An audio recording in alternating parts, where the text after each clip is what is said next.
Hey folks, welcome to episode 1 of the Salim Ismail Podcast. Super excited about bringing this to you.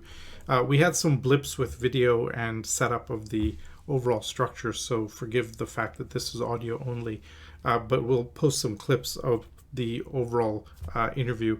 This first episode couldn't have a more appropriate guest. It's Yu-Kai Chou with the gamification framework Octalysis. And what Yu-Kai has done, he's taken 8 major human motivations: epic, meaning, empowerment. You can see them up here. Social influence. 4 white hat motivations like epic, meaning, and 4 black hat motivations like fear of missing out, avoidance, etc. And then he's mapped like 200 different game dynamics like leaderboards and progress bars and boosters and so on attached to those. So if you want to get a community to do something, then you tick off these things to help that particular motivation. So we're going to get into this discussion about how to apply this, not just to companies and products. He's affected more than 1 billion people on the internet using this framework. So this is serious stuff. But more importantly, how do we apply this to solving global challenges? You all have heard me talk about the challenges we have with institutions. We have to solve the SDGs, climate change, etc. How do we navigate that? And we'll get into that discussion. So super thrilled to have Yu-Kai here. Episode number 1. Let's go and we'll take a listen to it. This is so thrilled that this is the first one. Welcome, everybody. This is the Salim Ismail Podcast, episode 1. So this is going to be pretty epic. I didn't know it was episode 1. This is inaugural. Couldn't have a better guest than Yu-Kai Chou with us today. Yu-Kai, welcome. Thank you. I feel very welcome. So what we want to do is just have a conversation around some of the stuff you're working on, areas of collaboration with us. And I've got 100 questions as to where you take Octalysis. So if we start off, give us a snapshot background on Octalysis. So it basically breaks down all human motivation into 8 core drives that motivate all our behaviors. Everything we do is based on one or more of these 8 core drives, which means that if there's none of these 8 core drives there's zero motivation, no behavior happens. And part of the insight of having these 8 core drives on an octagon is that the top ones and the bottom ones have different natures. Top ones we call white hat motivation core drives. It makes people feel powerful, in control, but there's no urgency, so people procrastinate. The bottom ones are what we call black hat motivation core drives. Makes people feel urgent, obsessed, even addicted. And in the long run, it leaves a bad taste in their mouths because they feel like they're not in control of their own behavior. Then we have what we call left brain versus right brain core drives, one dealing extrinsic motivation and the other dealing with intrinsic motivation. Again, I want to go super deep in the intro of it. But I started developing the framework. I started working in gamification and research in 2003, so almost 20 years ago. I published the framework in 2012, so that was a deep study of a variety of games. And what was interesting to me is each game is like a petri dish of hundreds of thousands, hundreds of millions of test subjects changing their behavior based on how the design changes. You add a bit more scarcity and people change their behavior, a little bit of unpredictability. And so I published the framework on my blog, yukaichat.com, 2012. It was picked up very rapidly. It was translated organically into 16 different languages on year 1.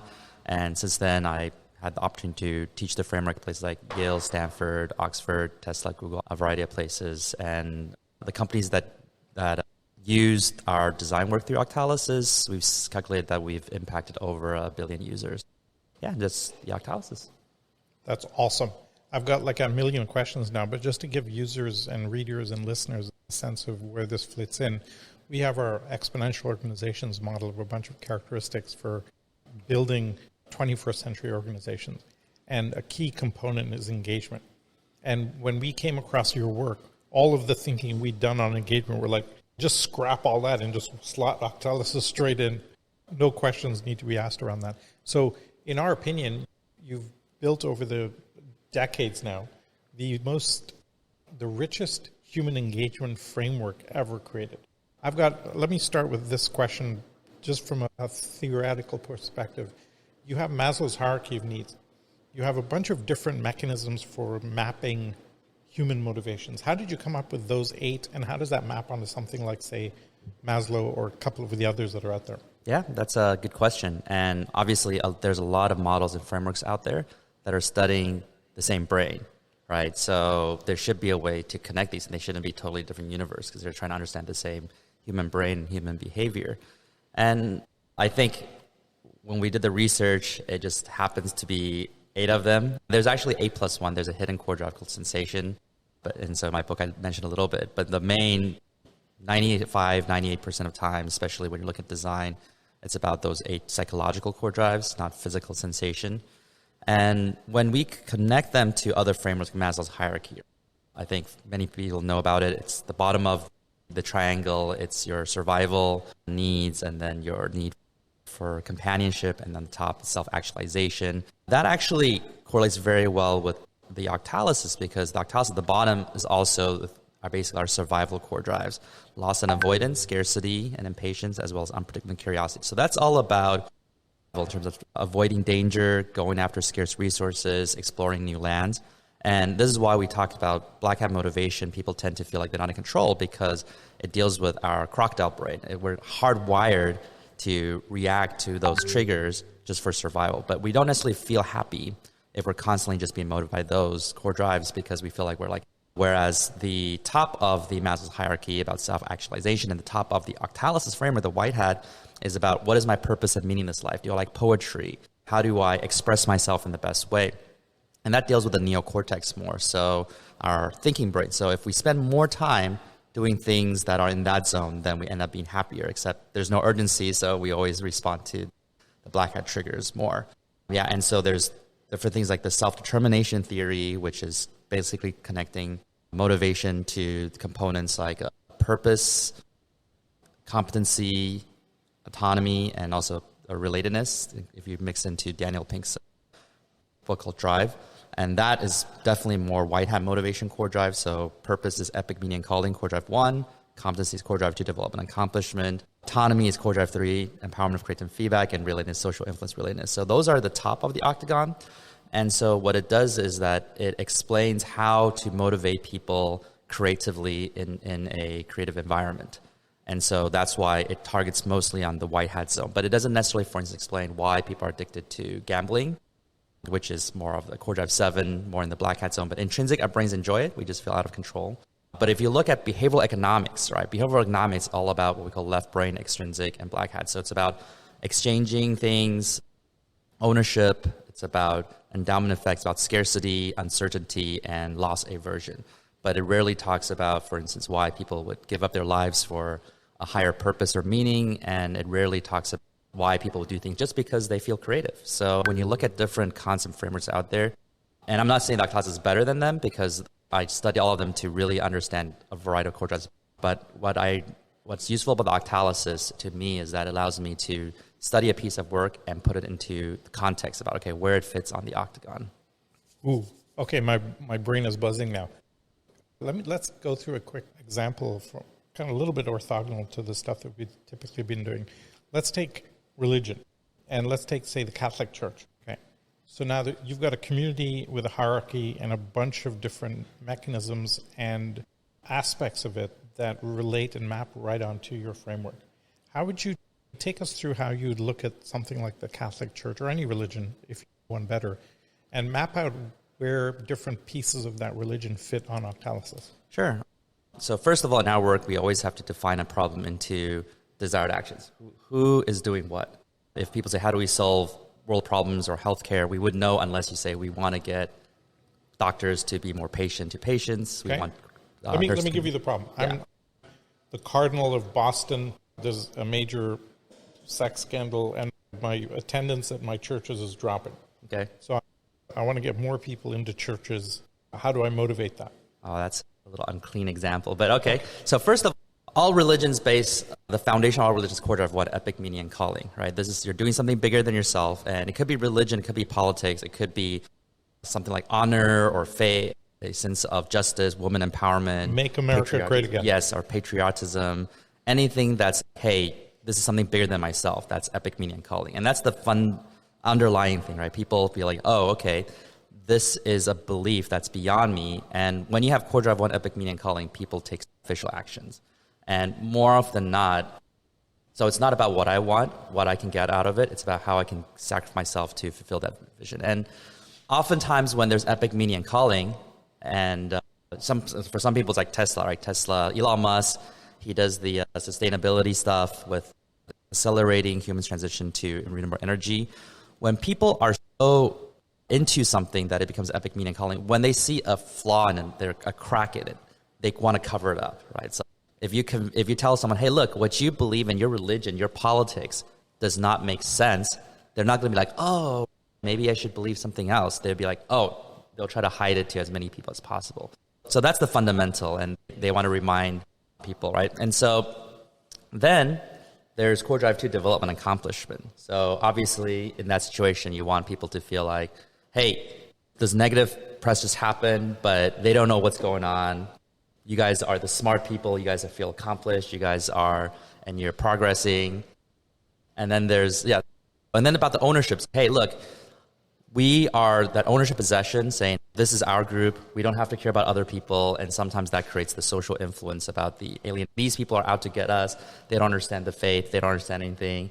So we just focus on that. So it goes all around the octagon. And you think about how do you create your communication messages? How do you create structure policy? How do you prevent that from happening again? How do you create scarcity rules and avoidance rules? But the key is that once you define how you want a community to behave, then you can think about how to use the right type of core drive to motivate them more. So let me ask you in that context, right?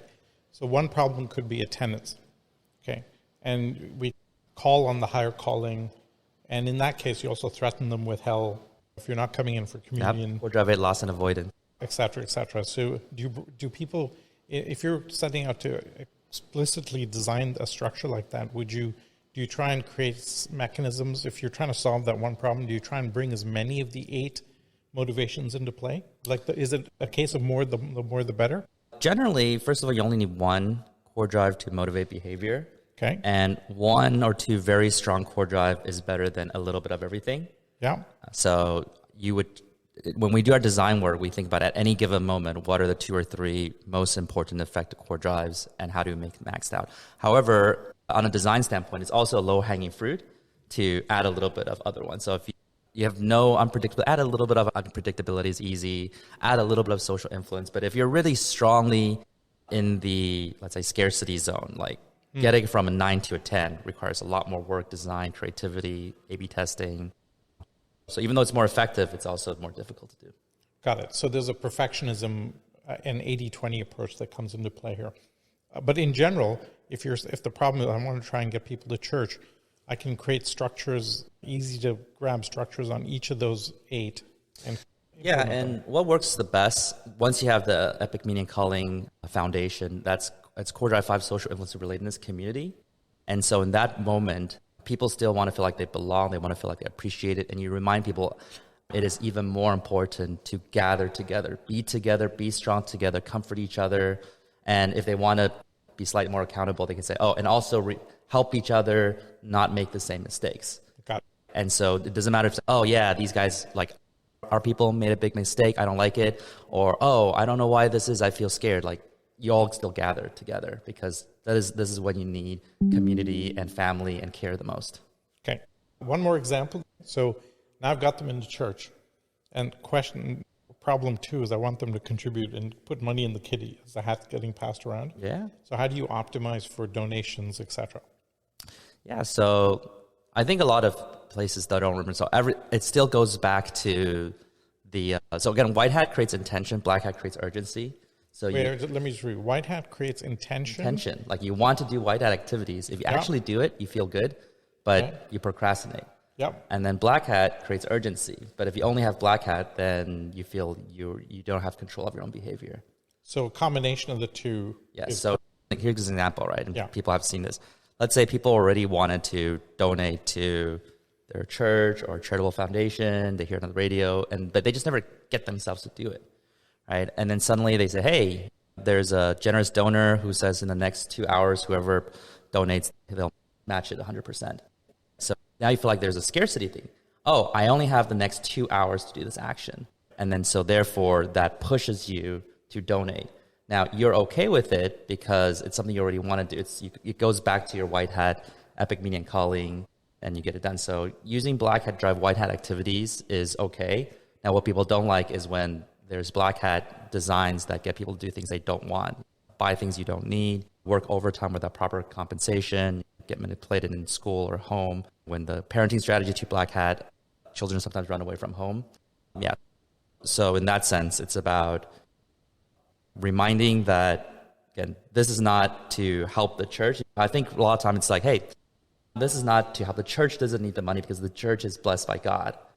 But it's your relationship with God. As you give, you have a better relationship with God. It's that core drive, one epic meaning and calling. If a church says, oh, we're desperate, we're dying, please give us money, then it's actually a lot weaker. There's a televangelist that said, listen, I really want you to donate because I need to buy a private jet so I can do my ministry more. And he got a ton of money. How would that play out? Where would that tick the boxes in your model? Yeah, so he would have to convince the people, and obviously this is years of work, but he has to convince the people that there's the mission. The mission is to share the message to as many people as possible. And if he convinces people that, yeah, now that I have a jet, I have so much more time and effectiveness to go out and do it. So it has to build it into the meaning and purpose. And then it's development and accomplishment. So now it's like I do it more effectively.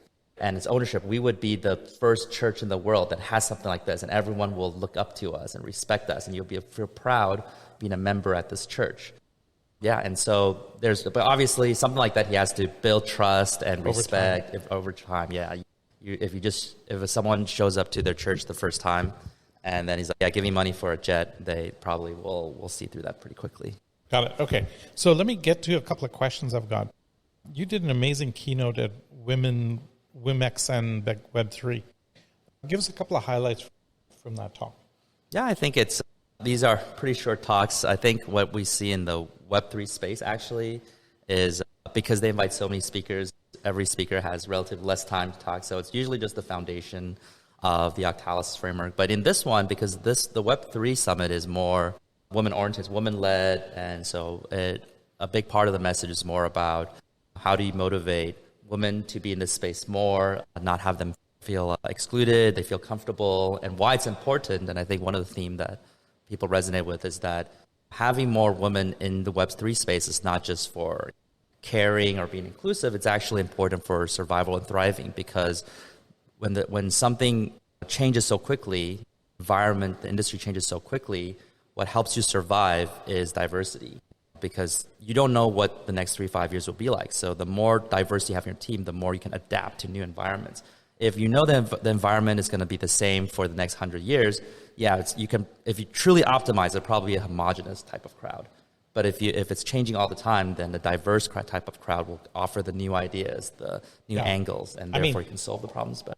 All invention and all creativity comes from crossing disparate ideas together. So the more diversity, the better, as a formula from day one. Just so everybody understands our perspective on this, we lift up right to the systems level, and we observe that we run the world today on a series of very male archetypal structures. Corporations, very hierarchical, usually with a man at the top, or Judeo-Christian religions, or the military-industrial complex is probably the epitome of that. And that male archetypal structure is really good for scarcity. Command and control, you need some resources, go grab them, organize that, etc. As we move the world towards abundance, solar energy, etc., we have information abundance, etc., you don't want a male archetype managing, you want a female archetype managing.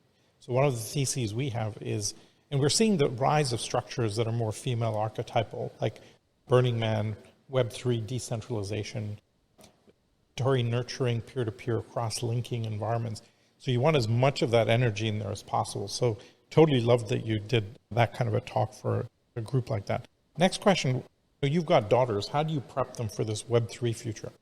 Yeah, so I have twin daughters. They're turning 5, Symphony and Harmony Chou. And wait, their names are Symphony and Harmony? Yeah, Symphony and Harmony. So that's a Symphony and Harmony. That is so awesome. Okay. Yeah, and we're thinking about a third. And if it's a boy, we might name him Cello Chou. So yeah, we would like to have fun and be creative on unique names. I don't think we're necessarily right now at the age of almost 5 preparing them for the Web3 future, because who knows, when they grow up, it might be Web4, Web5. I think right now we're preparing them to be good human beings who's adaptable, who can control their own emotions, who make good decisions, and so we have a simple framework about what's useful, what's not useful, whining, crying, not useful, but talking is useful, and taking action is useful, throwing tantrum not. So we have this little framework that we teach them, and yeah. So you're hacking their future with Octalysis already. Oh, since they were 1 or 2. And they were 1 or 2. Yeah, and I've been teaching them Octalysis since they were 2. So I personally wish I knew the Octalysis a year before I did. No kidding. I think my life would be totally different because if I had that knowledge a year earlier, impact starts to snowball. So they're going to be Octalysis natives. They would only know a world where they understand Octalysis, and I don't know how they're going to come out. I can only imagine how powerful that is for people. You should create a parenting guide based on Octalysis. Because most parents, like myself, are like, okay, give sugar, hope for result. And that's pretty much the extent of the sophistication. So if you could take all of your insights and wisdom and apply it, you could just, wow, you might even get the kid to behave. Yeah, so 2 things we do, I think it's a little unique. Number 1, we install family pride, back to the epic meaning and calling. So I would just install, hey, you're part of the Chou family, and therefore you should always keep your word, you should do this. And so even if they're at school and they do something bad and say, oh, why could Bobby do it? I can't do it. Bobby's not part of the Chou family, you are. So how they have this sense of pride in the family, and therefore they can behave in a certain way that doesn't have to just conform with others. The second one is to make them more resilient to people criticizing them or insulting them. There's a lot of self-conscious issues. So I would actually sit there and say, are you ready? And she'll say, and one of them say, yes. And I said, Symphony, you are ugly. You're stupid. You are worthless. And she'll say, thank you. Okay, thank you. Okay, thank you. So we're practicing like her taking insults and tanking and just like, yeah, it doesn't matter. I said, as long as you don't get upset or angry, they can never hurt you. They can never win. So I don't think that many dads like insult their daughters in their face. For me, it's the other way around. My son comes from school and goes, you're the dumbest person ever in the history of the world. And you got to deal with that. So maybe I need to take some of these lessons from you. Okay, next question.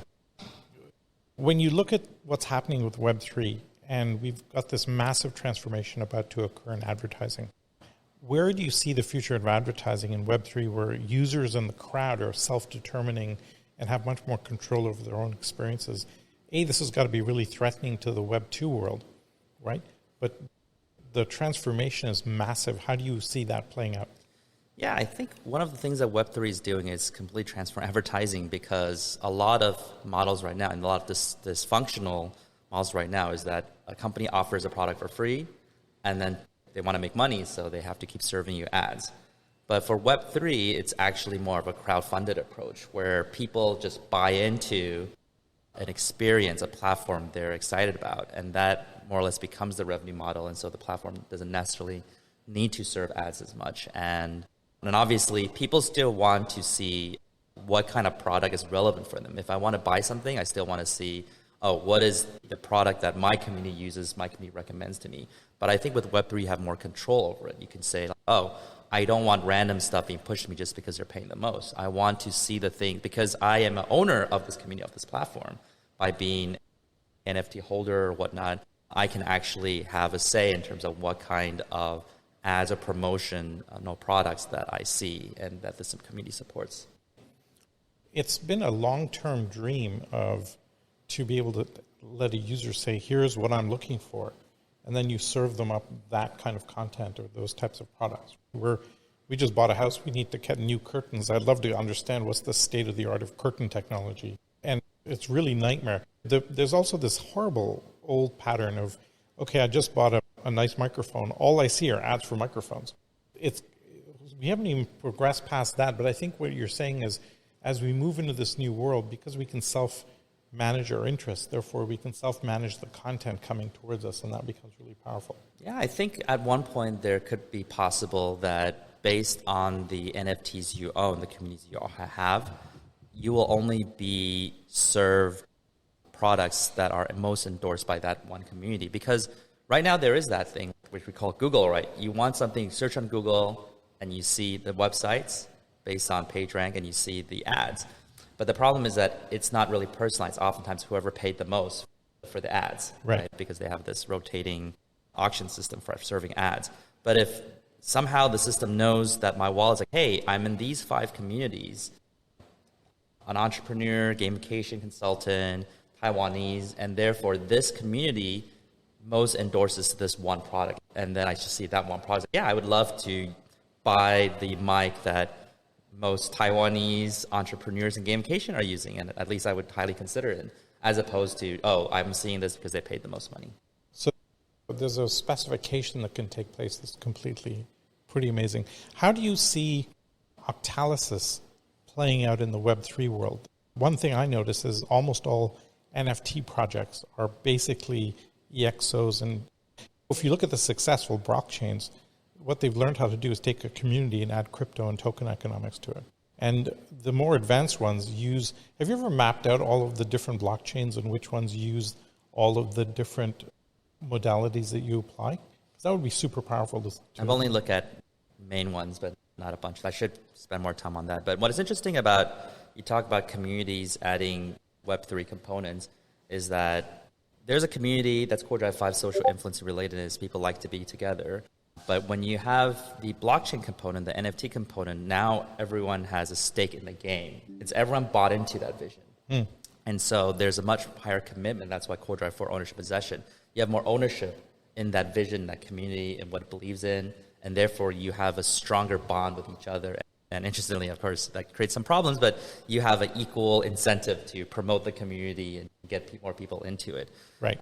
Yeah. And so in terms of the future of gamification and Web3, and I do have a map, actually, kind of like a framework chart, but it basically breaks down 3 components. One is basically what Meta calls the metaverse, which is the VR, AR immersion, right? There's the Web3 component, the gamification. So again, VR, AR serves immersion. You're in the virtual world, 3D, you can explore, you can socialize, there's your avatar. And then there's Web3, which is about ownership and value. Now you can have true ownership, interoperability. The problem is if you only have these 2, and you don't have gamification, which is the engagement piece, right? So you have immersion, you have value, ownership, but you don't have engagement, then there's not a lot of activity going on. And that's why some people say, there's the news that came out about Decentraland having relatively or very low daily active users. And it's like you have the 3D virtual environment, you have a lot of ownership and investments into it, but because there's not as strong of an engagement, gamified activity, people don't see themselves using it every day. If you look at something like VR chat, which is a immersive VR environment, and there are at least hundreds of thousands, probably over 1 million people on all the time.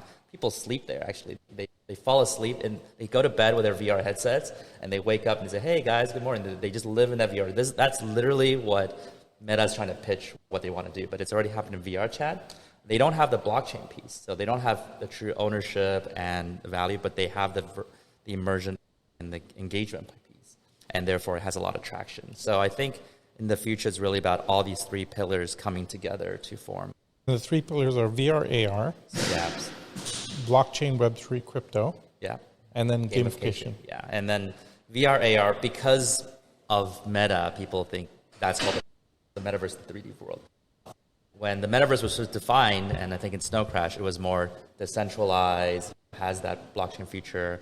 A lot of people in the web was excited to call their thing the metaverse, but I think Meta single-handedly changed the definition and say, hey, look, the metaverse is something that you explore in VR, but it could be really centrally controlled, and so that splits out a whole mainstream audience thinking that the metaverse is VR experiences.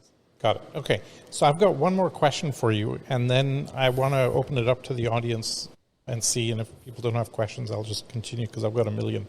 You've got 20 years of unbelievable depth in this field, right? Probably more than anybody else we've ever met. And there's a wisdom in there.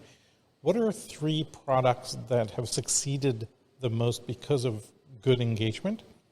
And what are 2 or 3 products, and what are 3 that could have been incredible but failed because they didn't have that engagement in there? Because you must have seen over the years the types of things that have worked or not worked. And you're probably going, oh, they didn't do that, and they could have done that. And, oh, those guys did that. So what are 2 or 3 that you get excited about, and 2 or 3 that you thought were huge potential, but they screwed it up on that one? Wow. That's a loaded question with a lot of details in them, but I'll try my best on that. Obviously, a lot of projects that we do for our clients are confidential. We can't share a lot of them, but sure. So I'll pick a public one and one that's where we're involved in. I think one of the really cool case studies that we have is working with a Brazilian bank, Caixa Econômica Federal, and they were the second largest Brazil public bank. And through a company my students started called Funny Fire, we gamified all their, I think, 70,000 staff in terms of gamifying their activities, and we could collection card design. As you do KPI activities, you get collection cards and you can exchange little rewards. That design was meant to increase their yearly profit, reoccurring profit by 5%, but then within 9 months increased by 64%, which turns out to be like $800 million extra in yearly reoccurring profits.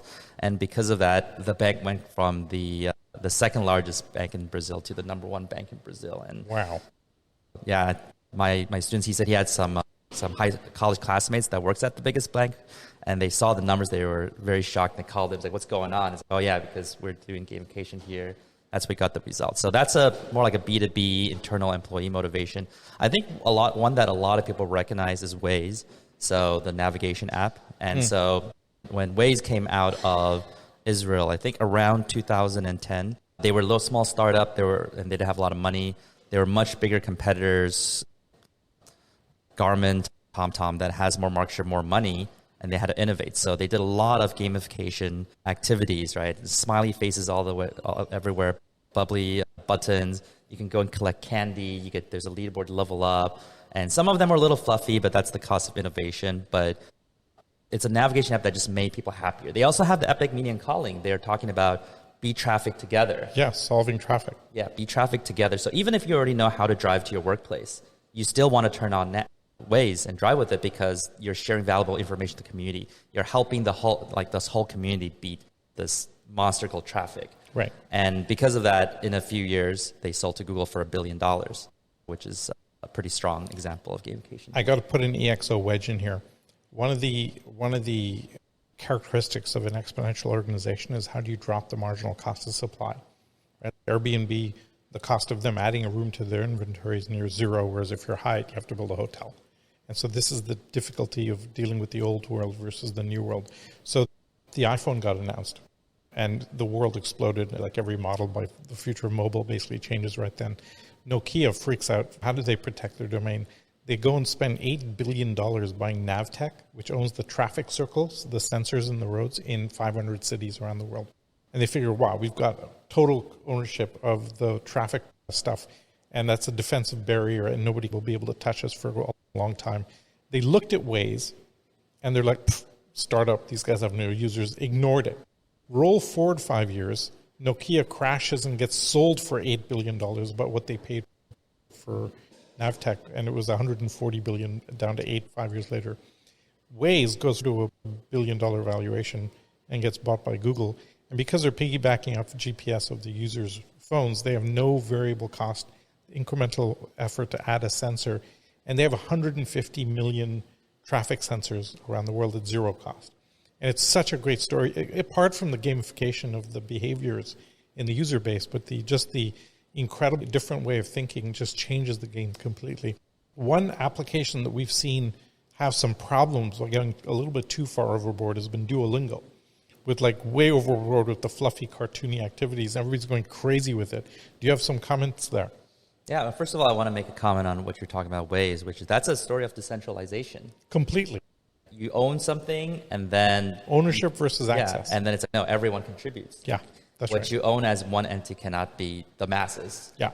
And the same story with Wikipedia, right? We know Microsoft wanted a universal encyclopedia project, and they got the best people to work on it. But then Wikipedia said, no, we just get everyone, the best people, and it helps. So decentralization is not just a Web3 thing. It's something that has been creating David beating Goliath scenarios over decades. And I think it's just about how to harness that and motivate people to be part of this mission together, as opposed to hiring them. You can hire people into your company, or you can start a movement or a nation. There's a great story on this. When there's a problem in science called protein folding in biotech, knowing how a protein is going to fold, etc. And it's a really difficult intellectual problem, and you really have to track it really carefully in your brain. You need a lot of training to do this. So they opened it up and said, anybody who wants to participate in this protein folding thing. Yep. It turns out the world's best protein folding guru turns out to be a hairdresser from the north of England who has no training in this. Just her brain works so well for this that she's the world's #1 protein folding guru while she's like doing people's hair in the north of England. It's so amazing. And the ability to then use some of your techniques and then tap into the cognitive surplus in the world gives us unbelievable potential. So there's so much possibility. And so first of all, Duolingo. So obviously Duolingo is a very successful company and it gamifies language learning. So props to them on that. I think what they do is they double, triple down on their streak design. And most companies, when they think about creating streaks in their product, they think it's going to be a core drive to development accomplishment. Very white hat. Hey, that's amazing. You feel accomplished 5 days or 10 days in a row, 20 days in a row. But inevitably, it becomes core drive A, loss and avoidance. People are just scared of losing their streak. So they're scared of going on planes because they might miss their streak. And then they built a whole experience about people are scared of missing their streak. Oh, if you pay us money, if you lose your streak, you can pay us money, and then you can get back your streak. And she's like, oh, why would I pay money to like fool myself? Now you get angry. Pretend I'm on a streak. And so I think a lot of that gets built in terms of they probably have more opportunities to build on the more right-brain core drives, more empowerment of creative feedback, give people more ways to self-expression, meaningful choices, autonomy, make it a bit more social, make it more unpredictable. Everything go on. There's something that's surprising, something that's a mystery box. But then the mechanic that they doubled on is loss and avoidance and streak design. And that lends to another interesting example, which is GE with Jack Welch. Jack Welch, obviously a legendary manager who is known for his rank and yank management system, which is every year he rewards the top 20% and he fires the bottom 10%. And he explains that, hey, even if you're the top 10%, you don't even want to be there, or you want to be in an environment that's better. But generally speaking, the organization will get better because you keep cutting out the bottom 10%. Now, this has also a lot of side effects because I talked to people who worked at G at the time, and they said that the end result is that everyone started hiring crap people. Because if you interview someone who's genius and brilliant, of course you can't hire them, right? They might push you to the bottom 10%, or they might bump you out of the top 20. But if you you interview someone that's like a mediocre, a little bit like an idiot, oh, great, this guy can be a pillow to make sure I don't fall at the bottom 10%. So when you create that like a competition, scared of each other, everyone wants to.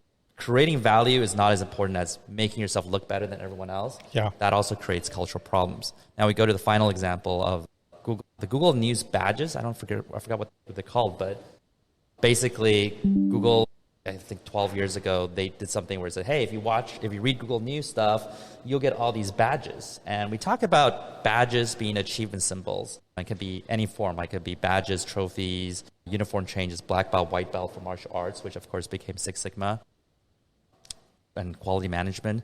But the thing is that it must symbolize an accomplishment, right? If you give people a badge for every silly thing they do, it's just an icon. It doesn't really matter, right? If you get, and this is a mistake a lot of companies make. It's like, oh, I get a badge for surviving my first day. Oh, surviving my fifth day. Oh, I make my first one. Like, I'm not in kindergarten, right? I don't need a badge for every stupid little thing I do.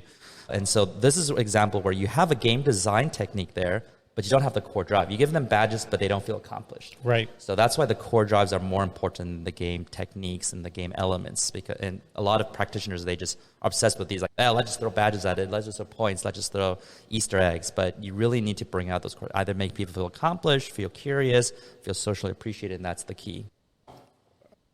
So any other products that you think could have done unbelievably well but didn't? I feel like I walk through the streets every day and I see flaws everywhere and just I mean, yeah, your life must be a nightmare because you're seeing every single thing and you're like, oh, they missed core drive 4, 6, and 8. Yes. And oh, they did really well on gamification techniques number 14, 18, 43, and et cetera, et cetera. This is like a musician friend I have who has perfect pitch and people are like, oh, you must love listening to music. No, I hate listening to music because everywhere I go, I hear flaws in every piece of music and it's torture to me. So but do you find sometimes there's genius in those flaws, though?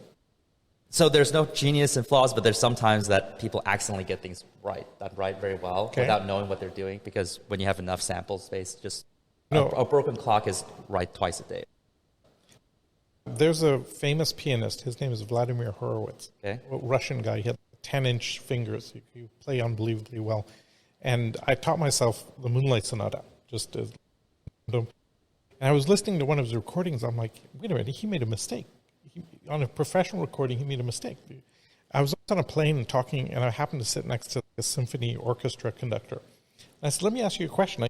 I saw this mistake. And she's like, oh, yeah, Vladimir, you make tons of mistakes. but he's such a genius in the way he plays that everybody just ignores the mistakes. And you're like, wow, like you never think of that aspect of it. Do you find that in what you're saying, if I map that onto what you're doing, is that if you get the core drives right, you may make small mistakes here and there on the gamification techniques, but you'll get the current correctly.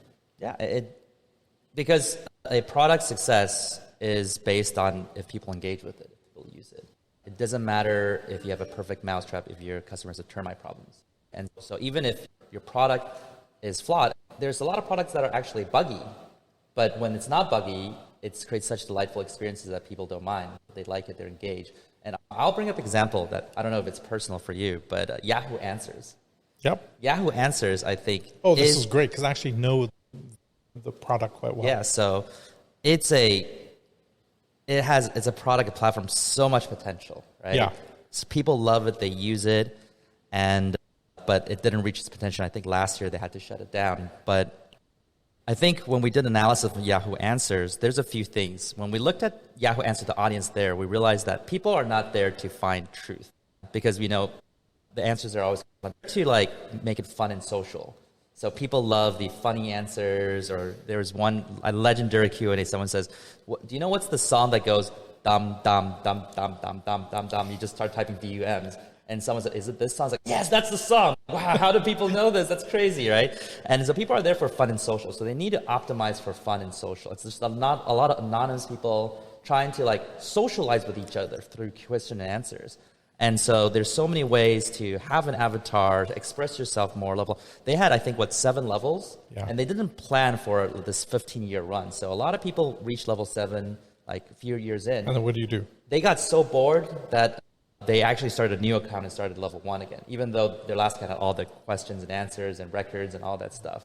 So they didn't plan their level system well. Like what we do is we tend to plan something that if you were like obsessed, this is your only life, you spent 18 hours a day doing this, you will probably reach the highest level in 20 years or something. We want to make sure robust. But if you are a very casual user, within 6 months, you feel like, hey, I'm level 6, level 7, so I'm still feeling progressive and having momentum. So we really balance the economy that way. So I think there's a lot of things in Yahoo Answers that was there. People wanted to love it, but then I don't think it innovated fast enough.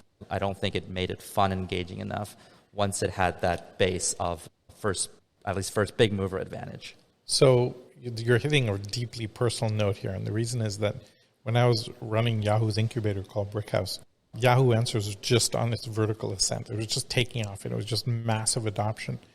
And we could see that it was going to taper out. And the team could see it. They kept trying to convince the management, listen, we need to re-engineer this so you get to the next S-curve, whatever that is. And we were trying to pull it out of the mothership to bring it into Brickhouse so we could do work on it properly. And they wouldn't let us. This is where we talk about corporate immune systems, et cetera, et cetera.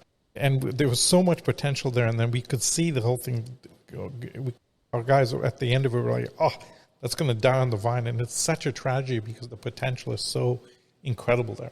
Oh, I'm shaking my fist. And I know your background, so I said probably this example that's personal to you anyhow. It totally is.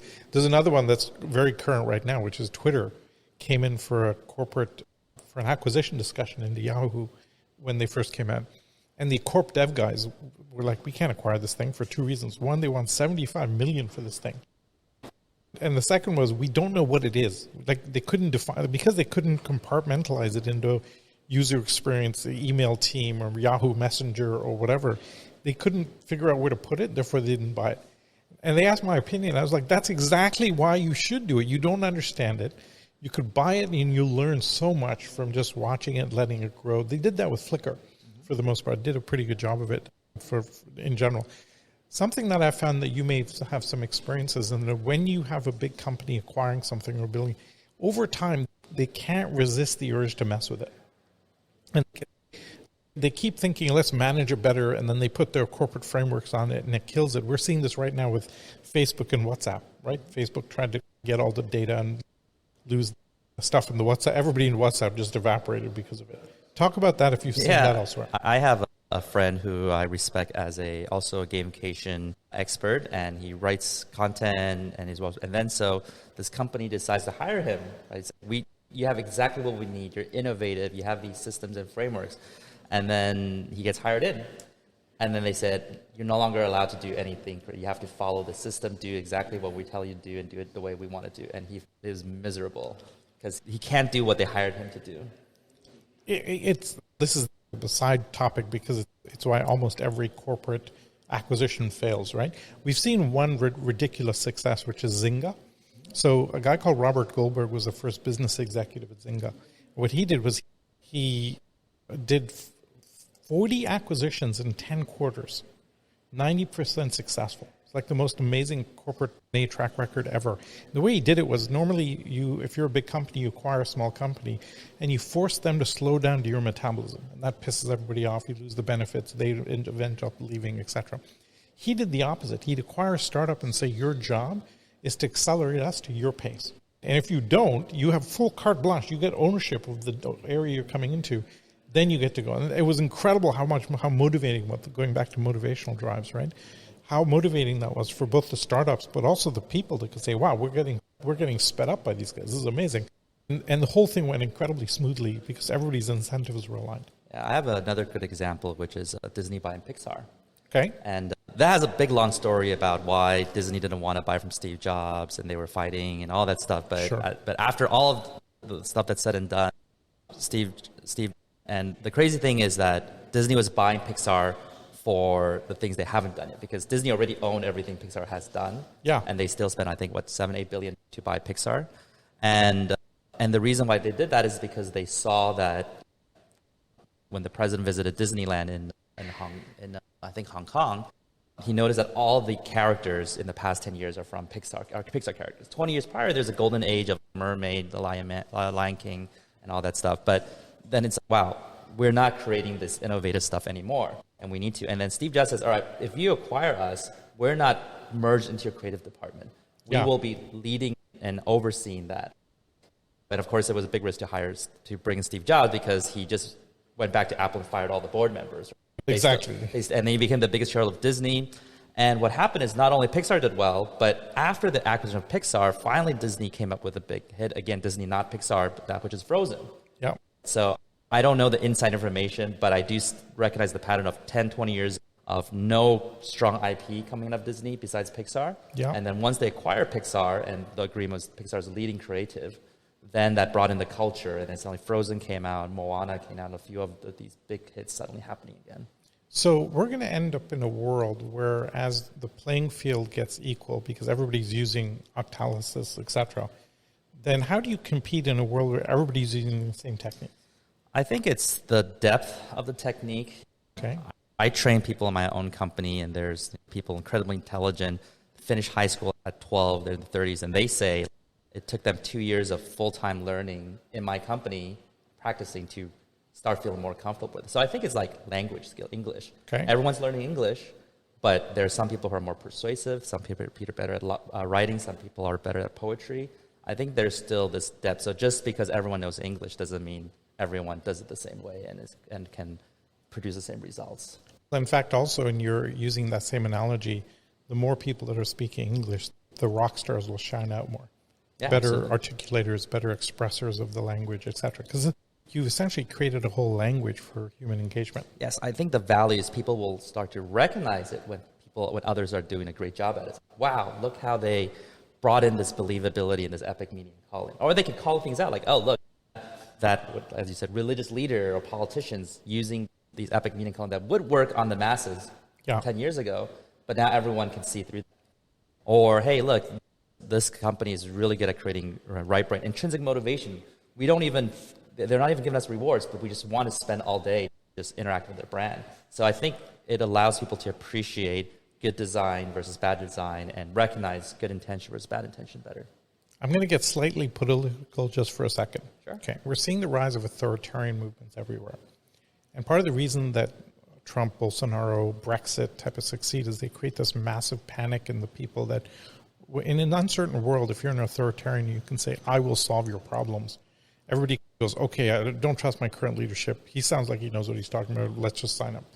What happens then is if you don't deliver, you basically, people see through it after that, and then you lose which has happened with Trump and Bolsonaro, and Brexit is a disaster from hell in the UK. How do you match that? So let's say somebody goes out there and makes all these promises.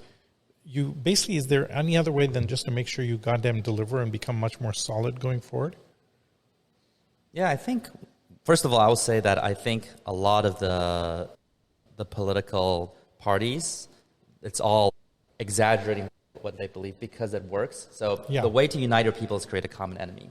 Yep. It doesn't matter who it is. If it's the 1%, the foreigners. Where does that map onto people in the 8 drives, the common enemy? Oh, that's core drive 8, loss and avoidance. Okay. So yeah, you unite people under fear, right? Even if all the countries of the world are warring against each other, but then suddenly you have aliens coming in, then probably the countries will unite and say, we need to band together to fight the aliens. So creating a common enemy is the best way to unite your own people and get your election like votes.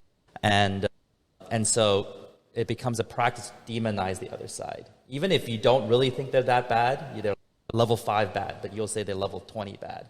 And they'll unite people and you'll tell the stories and the media will support you. And this is happening on both sides. Yeah. And so that's how you get in. And the problem with also voting, because the extreme strategy works because a person who is lukewarm about you versus a person who hates you is the same. They just don't vote for you. Yeah. It only matters when you get people to be super passionate about you. Yeah. So that's why the winning strategy is to just do things that make the people who are lukewarm super excited about you, and then the other people just hate you because the hating you is the same as lukewarm. So I think that's a big problem in society is that Michael Pete keeps telling me I need to get more people to hate me. Yeah. And what we see is that you say, oh, I'm a little like uncomfortable with a certain people. And say, oh, you're like a Nazi, you're like Hitler. Or, oh, I think people share more. Oh, you're like a communist. It's just everything's like when you say 1, they'll say you're 100. And that creates this huge divide in society, which I personally think is the biggest problem. But I think when we talk about, in this podcast, I guess we talked a lot about epic meaning and calling. We go back to politics and religion, but also our whole model of EXO is based on massive transformative purpose, or the MTP, right? Because if you want to build a scalable organization, you have to have that engagement level, and MTP goes after core drive 1. Yes, and then you have to bring what we've not learned how to do, which we need to learn how to do from you, is how do you bring in some of the other motivational drives at the same time? Yeah. You can't just rely on the one, even though it's a great one. Yeah, so epic meaning and calling, the most important thing is believability. Back to your actual question. If what you're saying is not believable, then it's like a slap in the face. Oh, you're trying to manipulate, trying to use my religion or my family values to tell me to do things, right? They have to believe you really mean it, just like I mentioned in the last call where Tesla has their mission about accelerating humans' transition to sustainable energy. And they said, we're going to release our patents to everyone. So everyone can build electric cars. Yep. That's how we fulfill our mission. When Lego hired us, they said, oh, our mission is to have people be more creative. But the projects that make the most money are not creative. They're just following a manual. Teach us how to get people to be creative, even if we didn't make as much money. And so just let's say people have a perception of McDonald's providing, unhealthy food. And if McDonald's does a campaign that says, hey, have your family eat with us because it's best for your family, then most people will offend it. No, you're not. They first have to to increase believability, they have to address it. They'll have to do a campaign that says something like, in the past many decades, we've dedicated ourselves to providing the most delicious and affordable food to as many people as possible. We think we did a great job, but one thing we didn't do as well is providing the health aspect. But now we want to change. We want to now be committed to providing affordable, tasty, and healthy food. And please join us on this journey to transform and make the world better. Once you admit it on the past, things that at least fulfill what people's perceptions are, then what your new statement becomes believable. But if they say, yeah, we've always been the healthiest, then people just don't care about what you say. So I think there's a lot of things about believability and what goes to politicians. If they just say it, but they don't have believability, the actions don't reflect it, then it falls apart a little bit. I actually have a crazy and ridiculously bizarre example of this. I did a presentation a few years ago to Philip Morris cigarette company, and yelled at them, hey, what the hell, your cigarettes, et cetera, et cetera. About 2 years ago, the head of innovation calls me and goes, listen, not just you, but we look deeply inside ourselves. And the shareholders, the employees, the board, the stakeholders looked at the company and kind of went, this isn't who we want to be in the future. And they took on a new MTP. And you can go check it out for the viewers who are listening. Philip Morris, PMI, their new massive transformative purpose is a smoke-free world. Like, can't make this stuff up. They did a 180-degree pivot because they know how to deliver molecules into the lungs. Could we deliver CBD wellness stuff and do all sorts of microdosing and psychedelics that are healthy for you, evidence-based stuff? And they've literally done it. It's so inspiring that they've gone from what they used to be to where they are. That gets like that's got to deliver a huge amount of brand value and excitement to everybody in that whole ecosystem. Have you seen other examples of that kind of thing? That's probably the most extreme 180 I've seen. Totally extreme. So let me go back to one of the other questions I had, which is how do you apply Octalysis to solving climate change or solving some of the SDGs where we have a major issue? How would you go about thinking about that? Okay, so as I said, you want to define this problem we want these type of people to do these type of. I'll explain this more. If people say, hey, how do we solve world hunger? I have no idea because I'm not an expert on world hunger, right? Now, if someone says, how can we get Americans to donate food to third world country every day? I can work on that because there's a person, there's a desired action. Whether it solves world hunger or not, I have no idea. That's not what I'm expert on. But I can help create the experience to motivate the behavior, or maybe have better sanitation, have people in third world country wash their food every morning. And so when it comes to climate change, I think people are debating about what makes it different, what moves the needle. But what would you say is something that you want to motivate people more on for climate change? An easy example, I'll use an example that we just talked about, which is eat less hamburgers. Okay. Because each hamburger takes about 700 gallons of water to make. It's one of the most expensive foods in the world in terms of the impact on the overall climate. Yeah, okay. So have you seen that Chick-fil-A's marketing? No. Chick-fil-A obviously very successful, like suddenly went to, I think, number 1, number 2 in the US.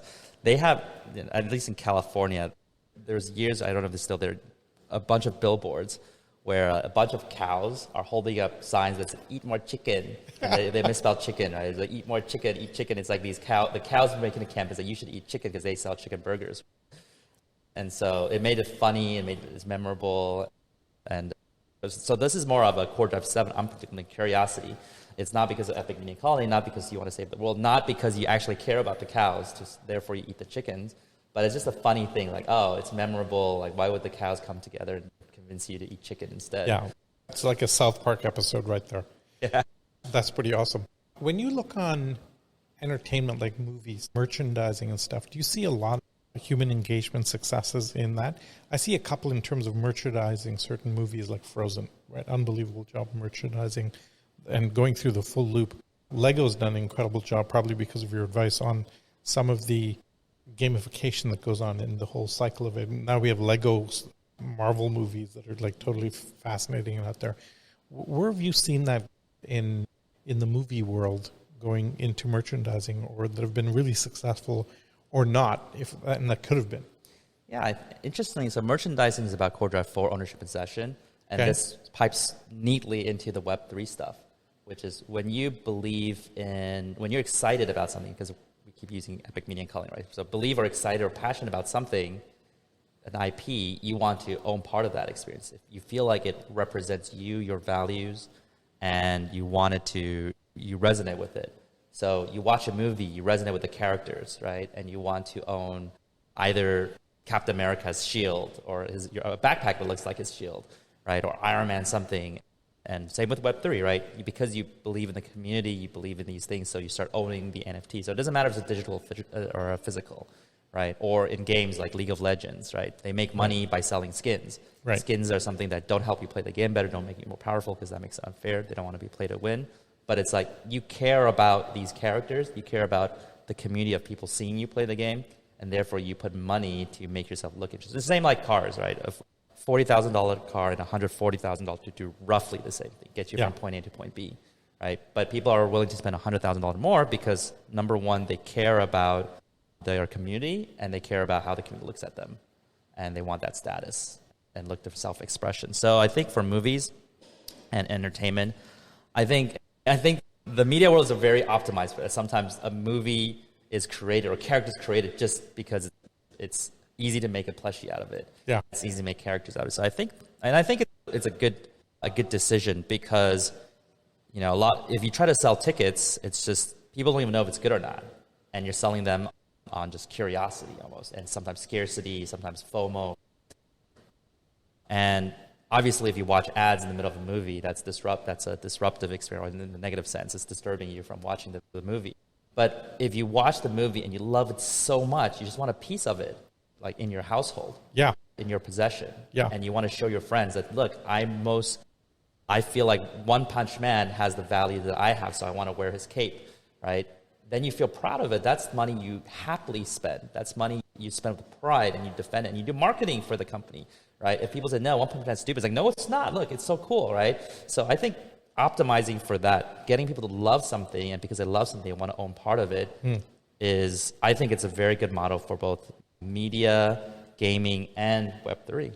Side note to self, look up One Punch Man. What is he talking about here? Best thing ever.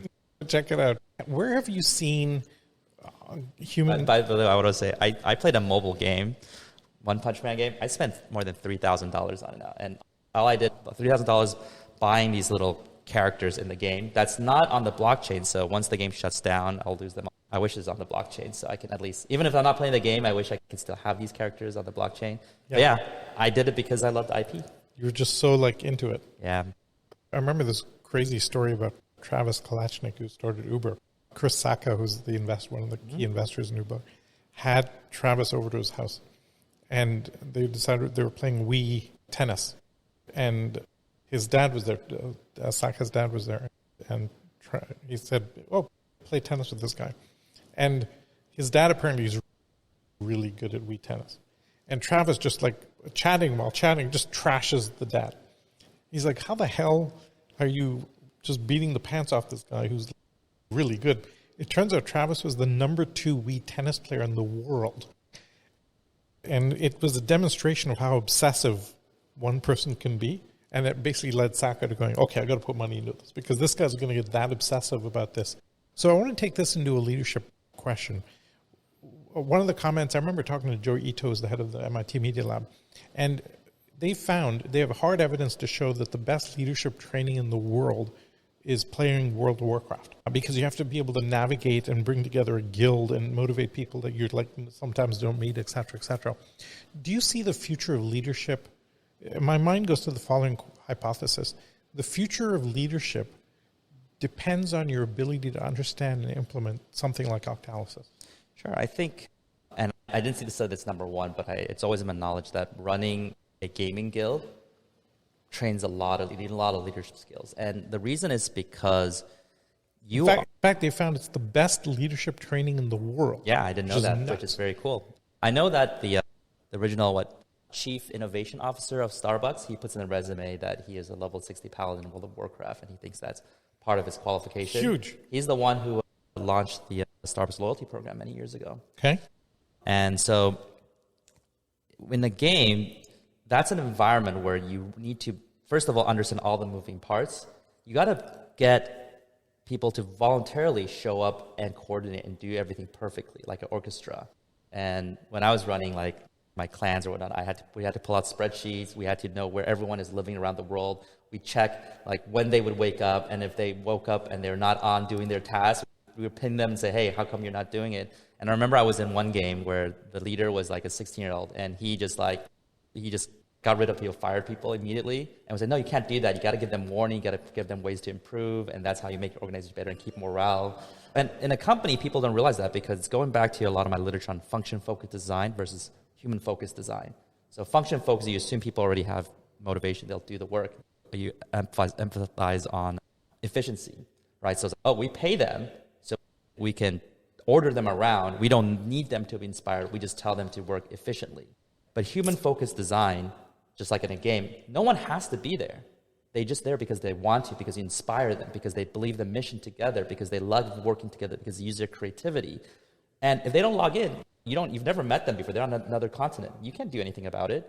You can only make them want to. And you have to make 20, 40, 80 people want to do it all together in the same way. And somebody's like, no, I want that role. I want the flashy role. No, you are doing the passive support role. And here's why it's so important to the whole team. You explain it to them. And so that is a really strong training in leadership. And games are honestly just simulations. right? Yeah.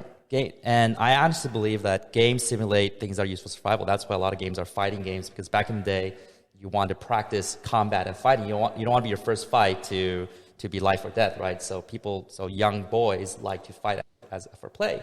A lot of games are about socializing, right? Socializing, very important skill to survive as a species. And then you have civilization building games, planning, organizing, building, figuring out how to build buildings.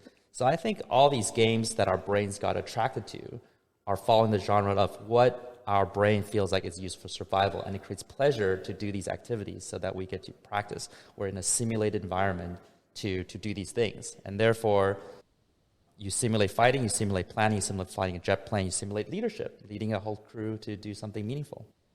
I'm going to take this into a kind of an area where I've been dying to get to, but you've just given me the opening for it. Two things, a minor question, then I'll get into the big one.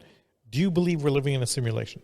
I do not have enough information to believe or not believe. Damn, it's possible. Damn the sidestep. Okay. It's possible. Okay.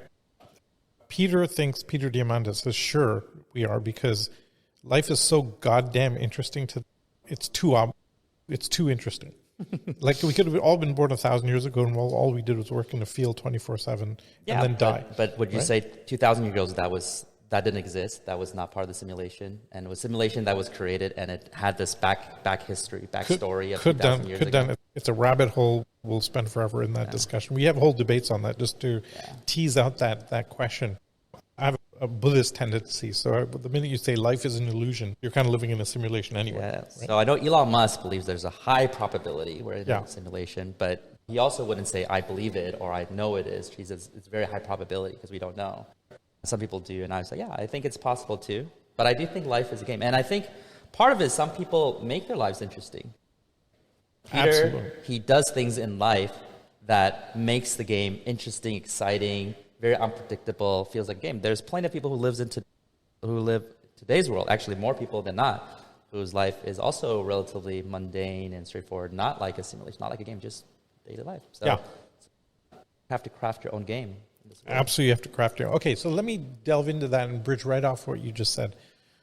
We have evolved as a human species to the world based on our limbic system, which is constantly scanning for danger.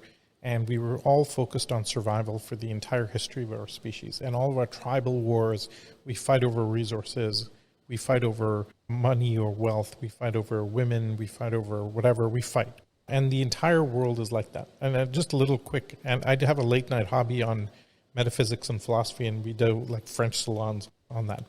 And I remember once running one of these sessions, and somebody said, hey, I loved your talk, how do you fix civilization? And my 90-year-old dad is in this talk.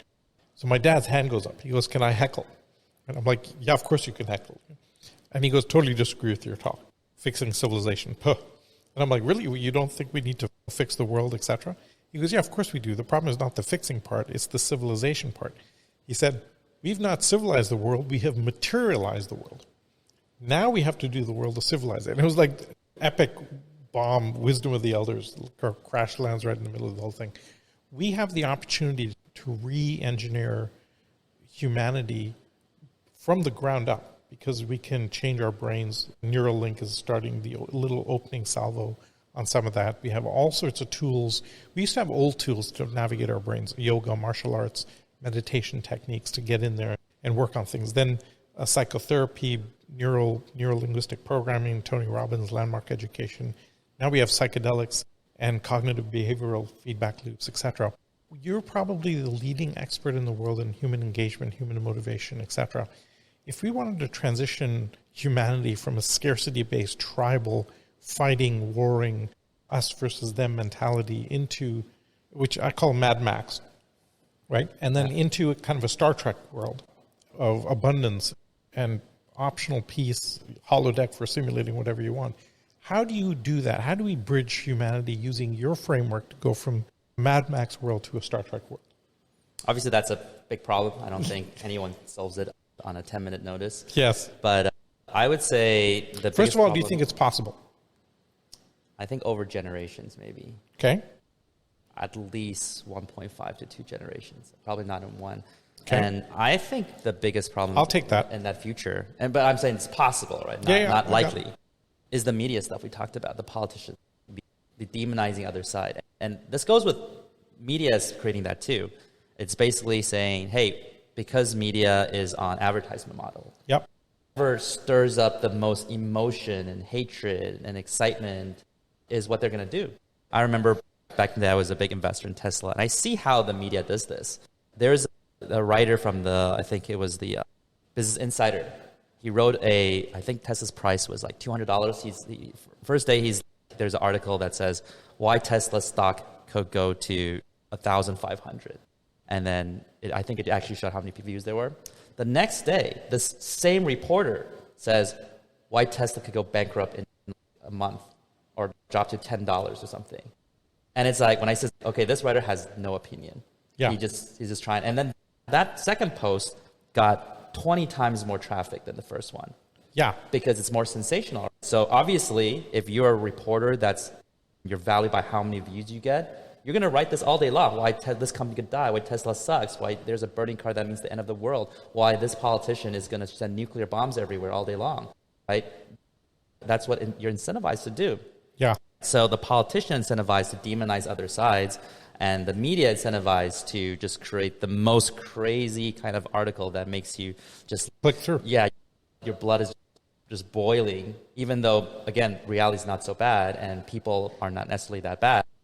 That creates a whole generation of people who are just on hatred and hating each other and feeling self-righteous and not having empathy.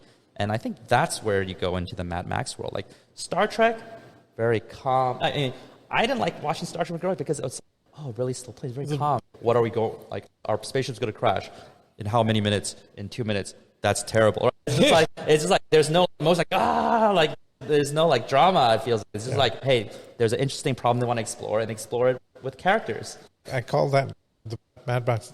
Every movie in the world has somebody hanging about to fall off a cliff or a thing and gets grabbed by the wrist just as they're about to fall. It's like in every movie. Every action movie has 10 of those to navigate that because they need that access to that.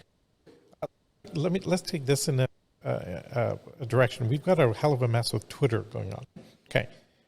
Here's an exercise we can do live, but I want to do privately if you don't want to go live with this, which is what would we do to make Twitter a truly powerful public square, a global public square, with some of the engagement models that you've got built in? Because you could create and design a version of Twitter that was harmonious, where people can express themselves, but you can't just spew out crap that you found. And maybe not advertise driven, maybe it's a DAO, maybe it's a nonprofit, so that it's truly a global public square. Yeah, so this requires a lot of wisdom to know what is the actual desired action, because I do sense there is a conflict between freedom to express yourself and your feelings versus hurting people's feelings and sensitive and sometimes portrayed as something phobia or hatred, right? If you feel like a certain group in your community is threatening your livelihood, right? Not from a danger standpoint, even from a job standpoint, feeding your family. And if you say, I feel really uncomfortable, these people are moving to my community and I don't know what to do about it, that could be seen as very offensive. But that's how you feel. So are you allowed to say that? And maybe you say that, it's okay, because it's still like semi-empathetic, just worrying. And so it's like, my life sucks. I wish they'd never moved in our community. And is that person allowed to say that? It's just how he feels, right? And if someone says, hey, there's data that shows that the crime rate went up or whatever bad things happened, the data shows went up because of the happen. Are they allowed to say that? Yeah. The data could be absolutely true. Then of course someone will say, you have to look at the nuance of the data, right? Blah, blah, blah. But where do you draw the line? I think so far there's not enough agreed wisdom on how to do it. It's a very, very difficult problem at a number of levels. When I remember talking to the head of Yahoo Personals, and she'd been moderating online forums for discussing sexual topics, for example. And she found that in the early days of bulletin boards, when there was a few people on a bulletin board, you could go really deep into a topic and really explore the nuances, and there was a strong circle of trust built in that conversation. And then you end up with Facebook groups where it's like this blanket veneer where anybody can say anything. You don't know fully the people involved. You end up in a very shallow discussion, but it's much broader. You reach a large group of people. So So there's that like instant question of how deep do you want to go, but then you limit it, or do you want to hit a broad number of people? Yeah. So there's a bunch of design choices. So I'll share in my interpretation why Donald Trump won the earlier election. Right? Okay. It's because there's this whole literature of, all the white people are privileged and they have everything so easy, and also somehow all the problems in the U.S. was created by them. But then you have a whole lot of middle states, white men who are saying, what are you talking about? I'm struggling to feed my family. I don't know what's going on. And the media and all this stuff, the left side says, I'm the enemy, I'm the villain. And Donald Trump says, no, you're not the villain, you're the victim, and I'm here to protect you. And they're like, wow, someone finally acknowledges me, even though I'm struggling, I'm not like the guy that's just like destroying everyone. And so they vote for Trump because he's the only one who says that. And so when you have the left media that's like double downing on that narrative, you have people who say, why? I just want to feed my family. And so I think that double downing on saying these people are all the problems makes more people want to vote for Trump. Yeah, you're probably right. Ironically, the Brexit, Trump, Bolsonaro, they use a lot of these techniques that we talk about in a kind of a black hat way. And I think the work to do is to get people to use it in a constructive way. So Yu-Kai, can't thank you enough for being here. Very first guest on the Salim Ismail Podcast, episode number 1. This would be about as powerful a topic as I could have asked for, because the future of humanity is actually about how do you engage in different topics. If I could have waved a wand and had you as the first guest, so we've worked out perfectly around all of this. I want to thank the audience for listening. Tune into future episodes. We're going to be talking about how do you make humanity exponential? How do we go from a scarcity world to an abundant world? How do we go from Mad Max to Star Trek? These are systemic changes that need to happen. We are looking at probably the biggest inflection point in the history of humanity, where we go from an old modality to a totally different modality going forward. The problem is that nobody knows what this new modality looks like. We have to essentially invent it as we go along. And this is the place where we'll be exploring all of those topics and bringing folks like Yu-Kai along that are very deep in different aspects of what does it take to shift humanity at a systemic level. So thank you all for being here. This is the Salim Ismail Podcast. How do we make humanity exponential? Episode 1. Join for future episodes. See you soon. See you soon.